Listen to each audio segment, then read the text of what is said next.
ನಾವು ಯಾವಾಗ ಬಂದರೂ ಹಿಂಗೆ ಇರೋದು ನಮ್ಮಲ್ಲಿ. ಏನಾಯ್ತು ಮತ ಎಣಿಕೆ ಅಂತಲ್ಲ, ನಮ್ಮ ಲೀಡರ್ಸ್ ಎಲ್ಲ ನಾವೆಲ್ಲ ಸೇರಿ ಎಲ್ಲಿ ಹೋದ್ರೂ ಹಿಂಗೆ ಇರ್ತದೆ ಹಬ್ಬದ ವಾತಾವರಣ. ಅದೇ ಖುಷಿಗೆ ನಾನು ಎಲೆಕ್ಷನ್ನು ರಾಜಕಾರಣ ಅಂತ ಹೇಳೋದು. ಬಾಸ್ಕೊಂಡು ಹೋಗೋಕ್ಕೆ ತಿನ್ನಕ್ಕಲ್ಲ ರಾಜಕಾರಣ. ಕೆಲವ್ರು ಯಾರೋ ಇನ್ನೇನು ಸ್ವಿಚ್ ಆಫ್ ಮಾಡಿಬಿಡ್ತಾರೆ, ಹೊರವ್ರು ಬರಲಿ ಯಾರಪ್ಪ ನೋಡಿ. ಇಲ್ಲಿ ಬಂದಿದ್ದೀನಿ, ಗೆದ್ದಿರೋರು ಮನೆ ಅದೇನು ರೀಕೌಂಟಿಂಗಲ್ಲಿ ಅಲ್ಲಿ ವಾತಾವರಣ ಹೆಂಗದೆ, ಇಲ್ಲೇ ವಾತಾವರಣ ಹೆಂಗೈತೆ. 24 ಅವರು ಜನಗಳ ಜೊತೆ ಇರಬೇಕು ಅನ್ನೋದು ನಮ್ಗೆ ಆಸೆ. ಏನು ದುಡ್ಡುಗಳು ಮಾಡೋಕ್ಕಲ್ಲ, ವಸೂಲಿ ಮಾಡೋಕ್ಕಲ್ಲ, ಪ್ರೀತಿಗೋಸ್ಕರ. ಹೀಗಾಗಿ ತುಂಬ ಜನಕ್ಕೆ ಕರೆ ಕೊಟ್ಟಿದ್ದಾರೆ, ಅಲ್ಲೆಲ್ಲ ನನಗೆ ಕಷ್ಟ ಸುಖ ಎಲ್ಲ ಗೊತ್ತದೆ, ಬಂದುಬಿಡ್ರಿ ಅಂತ. ಎಷ್ಟು ಜನ ಕಾಂಗ್ರೆಸ್ಸಲ್ಲಿ ನನಗೆ ಕೌಂಟಿಂಗ್ ಬಂದಿದ್ದಾರಲ್ಲ, ಎಲ್ಲ ಕೌಂಟಿಂಗ್ ಬಂದಿದ್ದು ಏನಕ್ಕೆ ಅಂದರೆ ಸೋಲೋದನ್ನ ನೋಡೋಕ್ಕೆ. ವಂಶೋದಯ ಆಸ್ಪತ್ರೆಯಲ್ಲಿ 24x7 ಎಮರ್ಜೆನ್ಸಿ ಕೇರ್ ಲಭ್ಯವಿದೆ. ಆಘಾತ, ಹೃದಯಾಘಾತ ಅಥವಾ ಪಾರ್ಶ್ವವಾಯು ಆಗಿರಲಿ, ತುರ್ತು ತಜ್ಞರ ತಂಡವು ಅತ್ಯಾಧುನಿಕ ಉಪಕರಣಗಳೊಂದಿಗೆ ಅಗತ್ಯವಿರುವಾಗ ತ್ವರಿತ, ಪರಿಣಾಮಕಾರಿ ಮತ್ತು ಪರಿಣಿತ ಚಿಕಿತ್ಸೆಯನ್ನ ನೀಡುತ್ತಾರೆ. ಹೆಚ್ಚಿನ ಮಾಹಿತಿಗಾಗಿ ಸಂಪರ್ಕಿಸಿ 7270 ಅಥವಾ 9141066685. ತುಂಬ ಜನ ಕಾಂಗ್ರೆಸ್ ಅವ್ರಿಗೆ ಮನವಿ ಮಾಡ್ತೀನಿ, ಇನ್ನೂ ನಿಮ್ಗೆ 2 ವರ್ಷ ಟೈಮ್ ಇದೆ. ನೀವುಗಳೆಲ್ಲ ನಿಮ್ಗೇನಾದರೂ ಅಲ್ಲೇನಾದ್ರು ತೊಂದರೆಗಳಾದರೆ, ನೀವು ಅಂದ್ಕೊಂಡಿದ್ದಾಗಲಿಲ್ಲ ಅಂದರೆ, ಇದು 1 ಮ್ಯಾನ್ ಆರ್ಮಿ ಥರ ಒಬ್ಬರೇ ಮಾಡ್ಕೊಂಡು ಹೋಗ್ತಾಯಿದ್ರೆ ಸದಾ ನಿಮ್ಮ ಬಾಗಿಲು ತೆಗೆದಿರ್ತದೆ. ಮಾಲೂರನ್ನ ಡೆವಲಪ್ ಮಾಡೋಕ್ಕೆ ನೀವೆಲ್ಲ ಪಕ್ಷಾತೀತವಾಗಿ ನಮ್ಮ ಕೈ ಜೋಡಿಸಿ ಅಂತ ಕೇಳ್ಕೊತೀವಿ. ಸಾಕಷ್ಟು ಜನ ಲೀಡರ್ಸ್ ಬರ್ತಾರೆ, ಇನ್ನೂ ಅವ್ರಿಗೆ 1 ವರ್ಷ ಕಾಲಾವಕಾಶ 2 ವರ್ಷ ಇದೆಯಲ್ಲ, ಕಾಂಗ್ರೆಸ್ ಏನಾರ ಮಾಡ್ತದ, ಇವ್ರೇನಾರು ಮಾಡ್ತಾರ ಅಂತ ಕಾಯ್ತಾ ಇದ್ದಾರೆ ತುಂಬ ಜನ ಲೀಡರ್ಸು. ನೋಡಿರಿ, ನಿಮ್ಗಲ್ಲಿ ಅವಮಾನ ಆದರೆ, ನಿಮ್ಗೆ ಅವಕಾಶ ಇಲ್ಲ ಅಂದಾಗ ಮಾಲೂರನ್ನ ಜ್ಞಾಪಿಸ್ಕೊಳ್ರಿ. ಮಾಲೂರಿಗೆ ಒಳ್ಳೇದಾಗಬೇಕು, ನೀವೆಲ್ಲ ಸೇರ್ಕೊಳ್ರಿ. ಓಟ್ ಹಾಳಾಗೋದು ಬೇಡ. ಎಲ್ಲರಿಗೂ ಮನವಿ ಮಾಡ್ತೀನಿ, ಎಲ್ಲರೂ ಸೇರಿ ಮಾಲೂರನ್ನ ಕಟ್ಟೋಣ. ಹಾಳಾಗಿ ಹೋಗಿದೆ. ಬರೋ 10-15 ವರ್ಷ ಮಾಲೂರು ಒಂದು ಮಾದರಿ ತಾಲೂಕಾಗಿ ತರಬೇಕು. ನೀವುಗಳು ನನ್ನ ಜೊತೆ ಇರಿ, ನಾನು ಮಾಡೋ ಕೆಲಸ ನಾನು ಮಾಡ್ತೀನಿ. ಈಗ 1000 ಕೋಟಿಲೇ ಬಂದಿದ್ದು ನಾವು ರೋಡಲ್ಲಿ, ಮಾಲೂರಿಂದ ದಿನಳಿಗೆ 1000 ಕೋಟಿ ರೋಡಲ್ಲೇ ಬಂದಿದ್ದು. ಅನುದಾನ ಎಷ್ಟು ಬಂತು ಅಂತಲ್ಲ, ಈಗ ನಾಗೇಂದ್ರ ಅವರು ಮಿನಿಸ್ಟ್ರು, ವಾಲ್ಮೀಕಿ ಇದರಲ್ಲಿ ಅನುದಾನ ಬಂತು, ತಿಂದಿದ್ಯಾರು? ಬ್ಯಾಂಕಿಂದನೇ ಡ್ರಾ ಮಾಡಿಬಿಟ್ರಲ್ಲ, ಆ ಥರ ಆಗ್ತಾ ಇರೋದು ಎಲ್ಲ ಕಡೆ. ಕಾಮಗಾರಿಗಳು ಹೆಂಗೆ ಅಂದರೆ ಹೋಗೋದು, ಡ್ರಾ ಮಾಡೋದು.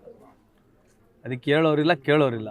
ಡಿ ಸಿ ಅವ್ರಿಗೆ ಹೇಳೋದ ಇಲ್ಲ, ಅದಕ್ಕೊಂದು ಇಲಾಖೆ ಅಂತೇನಾರು ಇದೆಯಾ ದುಡ್ಡು ತಿನ್ನೋದು ಹಿಡಿಯೋಕ್ಕೆ? ಕಾಂಗ್ರೆಸ್ ಗೌರ್ಮೆಂಟಲ್ಲಿ ಭ್ರಷ್ಟಾಚಾರನ ಈ ಕಂಡಿಡಿಯೋಕ್ಕೆ, ಅದನ್ನು ಸೆಡೆ ಬಡಿಯೋಕ್ಕೆ ಒಂದು ಇಲಾಖೆನೇ ಇಲ್ಲ. ಯಾರು ಎಷ್ಟು ಬೇಕೋ ತಿನ್ಬೋದು. ಹುಚ್ಚುಮುಂಡೆ ಮದುವೆಯಲ್ಲೇ ಉಂಡವನು ಜಾಣ ಅಂತಾಗಿದೆ. ಯಾರ್ಯಾರು ತಿಂತಾವ್ರೋ, ಎಷ್ಟು ಕೋಟಿಗಳು ಬೇಕೋ ತಿನ್ಬೋದು. ನೆಕ್ಸ್ಟ್ ಎಲೆಕ್ಷನ್ ಮಾಡಿರಿ, ಎಷ್ಟು ಬೇಕೋ ತಿನ್ಕೊಳ್ರಿ ಅನ್ನೋದು ಒಂದು ಬೇಸ್ ಮಾಡ್ಕೊಬಿಟ್ಟಾರೆ. ಗೊಂದಲ ಅಲ್ಲ, ಇನ್ನು ಸಾಕಷ್ಟು ಸುಪ್ರೀಂ ಕೋರ್ಟ್ ಗಮನಕ್ಕೆ ತರ್ತೀವಿ. ಏನೇನಿತ್ತು, ನಾವೇನೇನು ಕೇಳಿದ್ವಿ ಅದು ಮಾಡಲಿಲ್ಲ. ಬಟ್ಟು ಎಲೆಕ್ಷನ್ನು EVMs ಹೆಂಗಿದೆ, VVPAT ಏನು, ಸಿಸ್ಟಮ್ ಏನು ಅಂತ ನನಗೆ ಗೊತ್ತಾಗಿದೆ. ಬಟ್ ನಾವು ಕೇಳಿದ್ದು ಏನೇನು, ಇವ್ರು ಯಾಕೆ ಕೊಡಲಿಲ್ಲ ಅನ್ನೋದನ್ನ ಸುಪ್ರೀಂ ಕೋರ್ಟ್ ಗಮನಕ್ಕೆ ತರ್ತೀವಿ. ಬಟ್ ಇದರಲ್ಲಿ ಬ್ಯಾಲೆಟ್ ಪೇಪರ್ಸಲ್ಲಿ ಕೇಳುಗಳನ್ನು ನಮಗೆ ಕೇಳಿದ್ರು. ಕೆಲವೆಲ್ಲ ನನ್ನ ಸೈನ್ ಬರೆದ್ಬಿಟ್ಟಿದ್ರು, ಹೆಸ್ರು ಹಾಕ್ಬಿಟ್ಟಿದ್ರು ನನಗೆ ಬರೆದಾಗ. ನನಗೆ ಕೇಳಿದ್ರು ಇನ್ನು ವ್ಯಾಲಿಡ್ ಮಾಡ್ಬೇಕಾದ್ರೆ. ಇಲ್ಲ, ಇದು ಇನ್ವ್ಯಾಲಿಡೇ ಮಾಡಿರಿ ಅಂತ ನಾವೇ ಹೇಳಿದ್ವಿ. ಹಾಗಾಗಿ ಅವ್ರಿಗೆ 2 ಓಟ 3 ಓಟ ಬಂದಿದೆ. ಅವರೆಲ್ಲ ಮೇಲೆ ಹೇಳಂಗಿಲ್ಲ, ಜಾಸ್ತಿ ಬಂತು ಕಡಿಮೆ ಬಂತು ಅಂತ ಸುಪ್ರೀಂ ಕೋರ್ಟ್ ಹೇಳುತ್ತೆ. ಇದೇನು ರಿಯಲಾಗಿ ನೀಟಾಗಿ ಆಗಿದೆಯಾ ಅಲ್ಲ ಅನ್ನೋದು ಸುಪ್ರೀಂ ಕೋರ್ಟ್ ಗಮನಕ್ಕೆ ಬರುತ್ತೆ. ಇಡೀ ನಾನು ಕೋಲಾರ ಜಿಲ್ಲೆ ಎಲ್ಲ ಅಧಿಕಾರಿಗಳಿಗೆ ಥ್ಯಾಂಕ್ಸ್ ಹೇಳಬೇಕು. ವಿಶೇಷವಾಗಿ ಪೊಲೀಸ್ ಡಿಪಾರ್ಟ್ಮೆಂಟು ಎಲ್ಲರೂ ನಾನು ಗೆಲ್ಲಬೇಕು ಅಂತ ಆಸೆ ಪಟ್ಕೊಂಡಿದ್ರು. ಪಾಪ ಬಂದ ಅಧಿಕಾರಿಗಳೆಲ್ಲ ಹೇಳ್ತಾಯಿದ್ರು, ಇರಲಿ ಅವ್ರನ್ನ ಆಶಾವಾದಿಯಾಗಿರ್ತೀನಿ, ಬರೋ ದಿನಗಳಲ್ಲಿ ಅವ್ರ ಏನು ಅಪೇಕ್ಷೆ ಪಟ್ಟಿದ್ರು ಅವ್ರ ಮನಸ್ಸಲ್ಲಿತ್ತು ಅದನ್ನ ಈಡೇರಿಸ್ತೀನಿ. ಜನರಿಗೆ ಏನು ಹೇಳೋಕ್ಕೆ ಇಷ್ಟಪಡ್ತೀನಿ? ಜನರಿಗೆ ಏನು ಹೇಳೋದು ಬಿಡಿ, ಗೊತ್ತಿದೆ ಜನರಿಗೆಲ್ಲ. ನಮಗೆ ಅಲ್ಲಿ ಏನು ಮೋಸ ನಡೆದಿತ್ತಾ, ಅಧಿಕಾರಿಗಳೇನೋ ತಿದ್ದೋದಂಥದ್ದು ಏನಾರು ಆಗಿತ್ತಾ, ಅದೆಲ್ಲ ಚೆಕ್ ಮಾಡಬೇಕಾಯಿತು.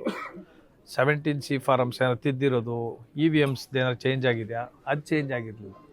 ಬಟ್ ಇನ್ನು ಗ್ರೇ ಏರಿಯಾಸ್ ಇದೆಯಲ್ಲ ಈ ಕೌಂಟಿಂಗಲ್ಲಿ, ಅದನ್ನು ನಾನು ಕೇಳಿದ್ದೆ. ಇದೊಂದು ಇಡೀ ಮಾದರಿ ಕೌಂಟಿಂಗ್ ಆಗಲಿ, ಇಡೀ ದೇಶ ನೋಡ್ತಾ ಇದೆ ಅಂತ. ಅದಕ್ಕೆ ಕಾಲಾವಕಾಶ ಸಿಗಲಿಲ್ಲ, ಮಾಡಲಿಲ್ಲ. ಅದನ್ನು ಸುಪ್ರೀಂ ಕೋರ್ಟ್ ಗಮನಕ್ಕೆ ತರ್ತೀನಿ. ಇಲ್ಲ, ಎಲೆಕ್ಷನ್ನು VVM ಅಂದ್ರೇನು, VVPAT ಅಂದ್ರೇನು, ಎಲ್ಲ ಅಲ್ಲಿ ಎಷ್ಟು ಫೌಲ್ ಪ್ರೂಫ್ ಇದೆ ಯಾರು ಅದನ್ನ ತಿದ್ದಬೋದಾ ಅನ್ನೋದು ದೇಶಕ್ಕೆ ಗೊತ್ತಾಗಿದೆ. ಫೇಮಸ್ ಆದರು ಅನ್ನೋದಕ್ಕಿಂತ ಇದೊಂದು ನಾವು ನೆಕ್ಸ್ಟು ಇದೊಂದು ಪ್ರೆಸಿಡೆಂಟ್ ಆಗುತ್ತೆ. ಎಲ್ಲ ನೆಕ್ಸ್ಟು BBM ಕೌಂಟಿಂಗ್ ಯಾರೋ ಹೋದಾಗ Manjunath Gowda versus election commission of India ಅಂತ ತಗೋತಾರೆ. ಏನಕ್ಕೆ ರೀಕೌಂಟಿಂಗ್ ಕೊಟ್ಟರು ಅಂತ, ಆಮೇಲೆ ಏನಾಯಿತು ಅಂತ, ಆಮೇಲೆ ಏನಾರು ಲೋಪದೋಷಗಳಿತ್ತ ಅವೆಲ್ಲ ಹೇಳ್ತಾರೆ.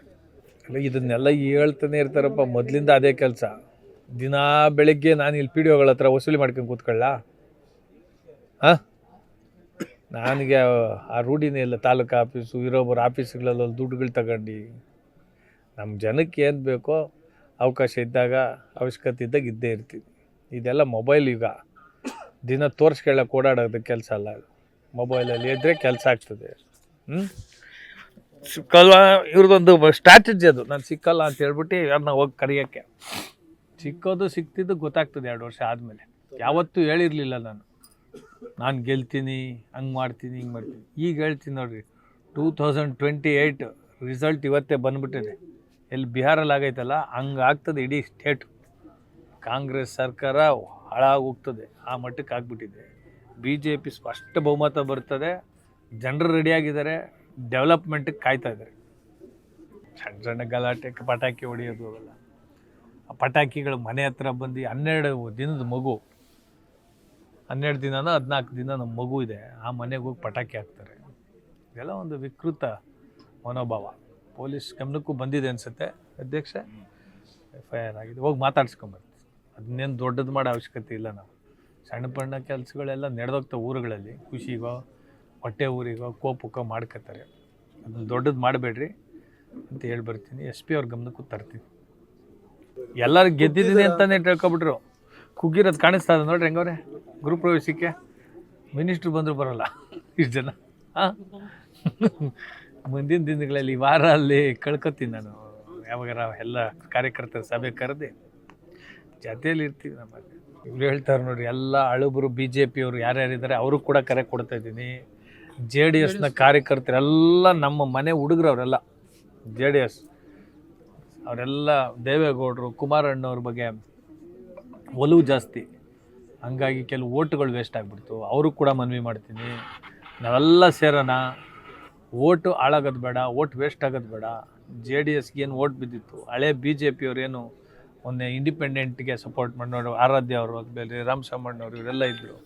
ರಾಮಸಮ್ಮಣ್ಣ BJPನೇ, ಆರಾಧ್ಯ ಅವರೆಲ್ಲ ಇಂಡಿಪೆಂಡೆಂಟಿಗೆ ಮಾಡಿದರು. ಅವ್ರಿಗೂ ಗೊತ್ತಿದೆ ನೆಕ್ಸ್ಟು BJPನ ಕಟ್ಬೇಕು ಎಲ್ಲರೂ ಅನ್ನೋದು. ಎಲ್ಲರೂ ನಾವು ನೆಕ್ಸ್ಟ್ BJP ಕಟ್ಟೋಣ. ನಿಮ್ಮ ಮುಖಾಂತರ ಎಲ್ಲ BJP ಹಳೆಯ ಕಾರ್ಯಕರ್ತರು ಯಾರ್ಯಾರು ಉಳ್ಕೊಂಡಿದ್ದೀರಿ ಅವ್ರಿಗೆಲ್ಲ ಮನವಿ ಮಾಡ್ತೀನಿ, ನಾವೆಲ್ಲ ಸೇರಿ BJP ಬಾವುಟನ ಮಾಲೂರಲ್ಲಿ ಎತ್ತಿಡಿಯೋಣ.